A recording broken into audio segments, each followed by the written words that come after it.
मंत्रियों की पेंशनें बढ़ रही हैं, सभी जगह पेंशन बढ़ रही हैं। हमारा अंशदान होने के बाद भी पेंशन नहीं मिल रही है। हमारे अनेक लोग मर चुके हैं और जो बचे हुए हैं वो इलाज के अभाव में, पैसे के अभाव में परेशान हैं। इसलिए चाहते हैं जल्दी पेंशन लागू हो।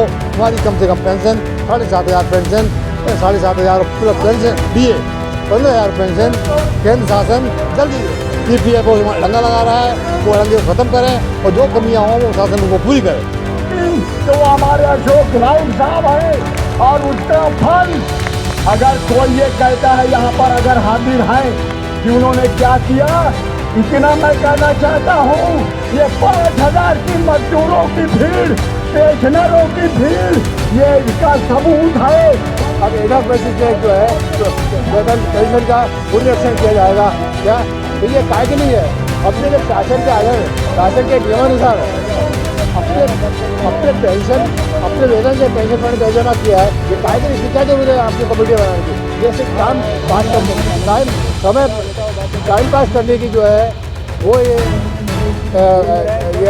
थी। अब देखिए क्या रानी, तो आजकल क्या है, पहले पड़ोसी होता है, त्यौहार एक होती थी, सामने त्यौहार होती थी, अब मिलते थे, राम राम होती थी। आजकल क्या है कि त्योहारें हो गई ऊँची, फ्लैट बन गए हैं, घर से बाहर को निकलता नहीं है, ना कोई नमस्ते करना चाहता है। और ख़ासतौर पर बुजुर्ग को देख के कहते हैं ज़्यादा कोई मांगना ले हमसे, साइड होना चाहते हैं। पहले नहीं था, पहले क्या होता है गाँव के लोग इकट्ठे होते हैं, दिल्ली शहरों में भी इकट्ठे रहते हैं। अब क्या हो गया, मकान डिवाइडेड हो गए हैं, घर के अलग अलग मेम्बर हो गए हैं। तो उसी को बोलो कहते हैं मेरे से ऊपर क्यों जा रहे हैं।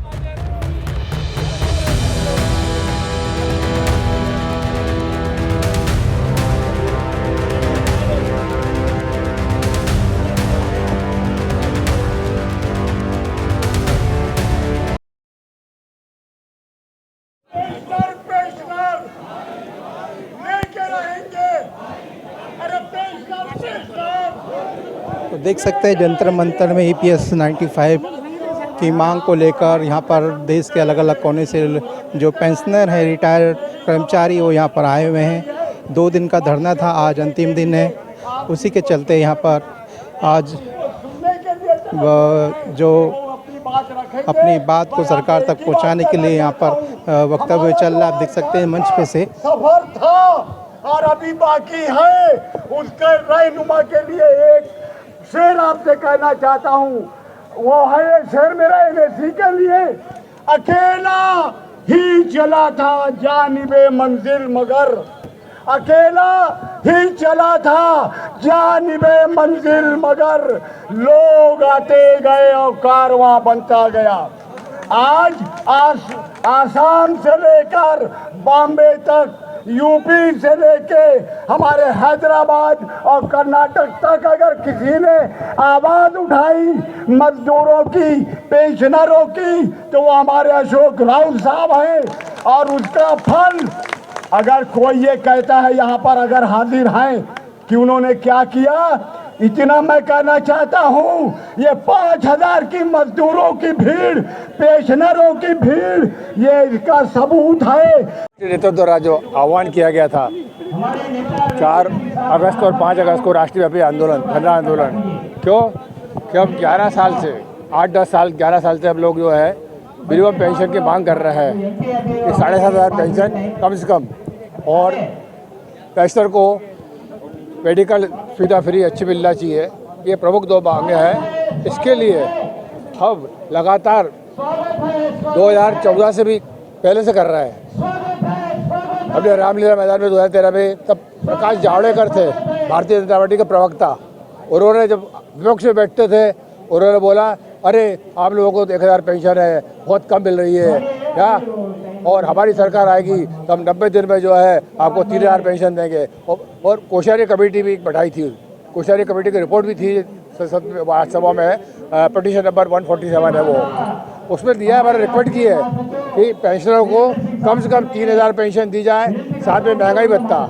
इसके अलावा जैसे कर्मचारी है, कर्मचारी के वेतन से 8.33 अंशदान कटता है, फंड पेंशन फंड में जाता है, नियोक्ता का भी जाता है। और केंद्र सरकार को भी बोला था कि आप भी 8.33 का जो अंशदान कीजिए, तो ये आसानी से इनको सब 7,500 पेंशन मिल सकती है। ये उनकी रिपोर्ट थी। इसके बाद EPF ने, सरकार ने ये मुद्दे को टालते रहे। इन्होंने पहले एक्सपर्ट कमेटी बना दी, फिर जो है कोश्यारी कमेटी बन गई, फिर इम्पोर्ट जो है कमेटी बन गई, इम्पावर्ड कमेटी बन गई।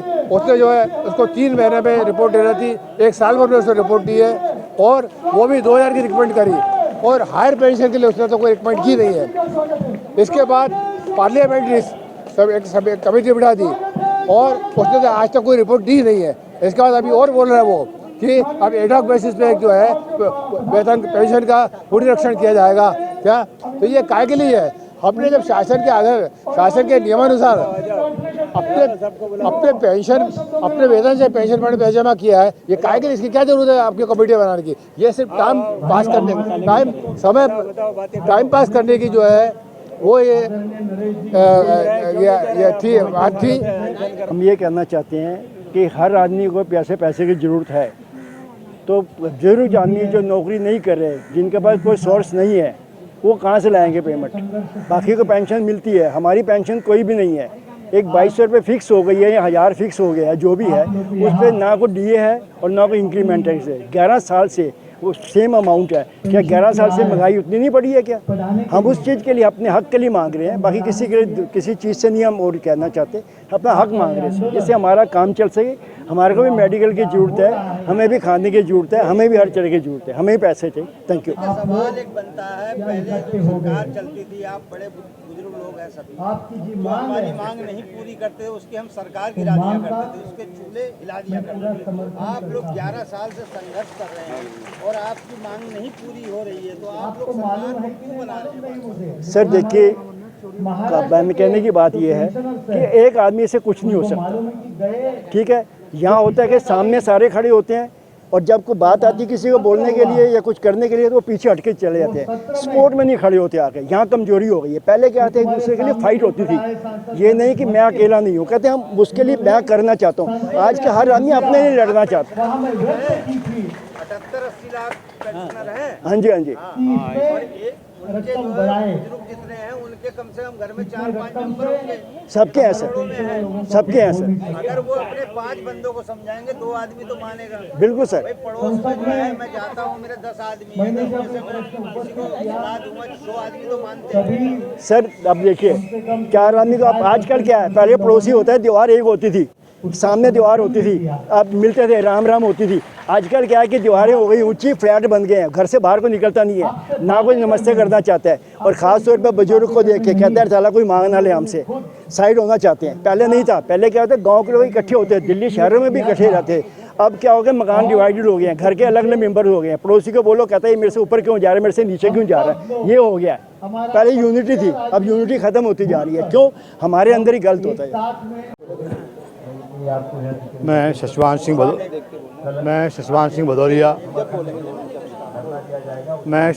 भदौरिया स्टेट प्रेसिडेंट EPS 95 राष्ट्रीय संघ समिति मध्य प्रदेश भोपाल से आया हूँ। पिछले 10 वर्ष से हम लगातार पेंशनर्स की लड़ाई लड़ रहे हैं। हम लोगों ने 40 साल, 30 साल, 35 साल तक अंशदान दिया है।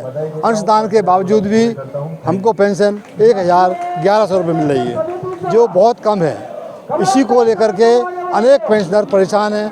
उनकी दवा की व्यवस्था नहीं है, उनको जिनने अंशदान दिया है, कई लोगों का अंश नहीं कट पाया है, किन्हीं कारणवश कई लोग जो है कोर्ट में जा रहे हैं। इन सबको इकट्ठा करने के लिए हमने शासन से निवेदन किया कि कोश्यारी कमेटी के अनुसार हमको 7500 और डीए दिया जाए, मगर अभी तक हमको 15,000 मात्र नहीं दिए गए हैं।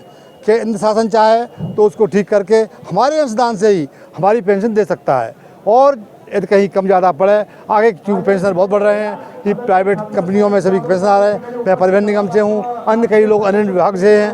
इस प्रकार से यदि पेंशन देना चाहें, यदि शासन की मंशा हो, शासन ने कहा था कि हम शासन में आ गए तो 3 माह बाद पेंशन आपकी कोश्यारी कमेटी की लागू कर देंगे। दुर्भाग्य हमारा है कि 10 साल 11 साल हो गए कि सरकार आज तक पेंशन लागू नहीं कर पाई है, और हम लगातार मांग उठा रहे हैं, आश्वासन मिल रहे हैं, मंत्री बदलते जा रहे हैं, मंत्रियों की पेंशनें बढ़ रही हैं, सभी जगह पेंशन बढ़ रही हैं। हमारा अंशदान होने के बाद भी पेंशन नहीं मिल रही है। हमारे अनेक लोग मर चुके हैं और जो बचे हुए हैं वो इलाज के अभाव में, पैसे के अभाव में परेशान हैं। इसलिए हम चाहते हैं जल्दी पेंशन लागू हो। हमारी कम से कम pension 7,500 pension, 7,500 plus pension DA 15,000 pension केंद्र शासन जल्दी दे। EPFO लंगा लगा रहा है, वो लंगे को ख़त्म करें और जो कमियां हों वो शासन को पूरी करे। कि 20 से 22 सांसद एक दिन में किसी मंच पर आए हैं तो वो अशोक राव जी की वजह से आए हैं। जय हिंद, जय भारत। शुक्रिया साहब। इसके बाद आखिरी पुलिस का फोर्स अपने ऊपर जल्दी खत्म करने का है, इसलिए मैं विद्याराम बोरे और विद्याराम और बोरे जी, विद्याराम वर्मा जी और विद्याराम वर्मा जी और बोरे जी जल्दी आए।